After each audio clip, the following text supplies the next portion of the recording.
நரேந்திரரின் வாழ்க்கை மகிழ்ச்சியாகச் சென்று கொண்டிருந்தபோது எதிர்பாராத விதமாக அவரது தந்தை விஸ்வநாத தத்தர் காலமானார்.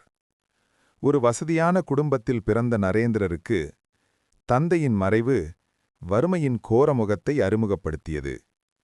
குடும்பத்தின் ஒட்டுமொத்த பொறுப்பும் நரேந்திரரின் தோள்களில் விழுந்தது. கடன்காரர்களின் தொல்லை ஒருபுறம், உறவினர்களின் வஞ்சகம் மறுபுறம் என நரேந்திரர் நிலைகுலைந்து போனார். வீட்டில் உணவில்லாத பல நாட்களில் தனது தாய்க்கும் சகோதரர்களுக்கும் உணவு போதுமானதாக இருக்க வேண்டும் என்பதற்காக நரேந்திரர் பொய் கூறிவிட்டு வெளியே சென்று விடுவார். எனக்கு நண்பர் வீட்டில் அழைப்பிருக்கிறது என்று கூறிவிட்டு மதிய உணவிற்கு வழியில்லாமல் கொதிக்கும் வெயிலில் கொல்கத்தா வீதிகளில் வேலை தேடி அலைவார். பல நேரங்களில் பட்டினியால் மயக்கமடைந்து வீதியிலேயே விழுந்த தருணங்களும் உண்டு.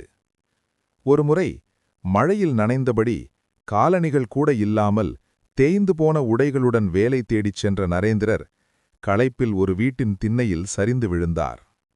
அந்த நேரத்தில் அவருக்கு ஏற்பட்ட மனவேதனை சொல்லொணாதது. கடவுள் உண்மையிலேயே இருக்கிறாரா?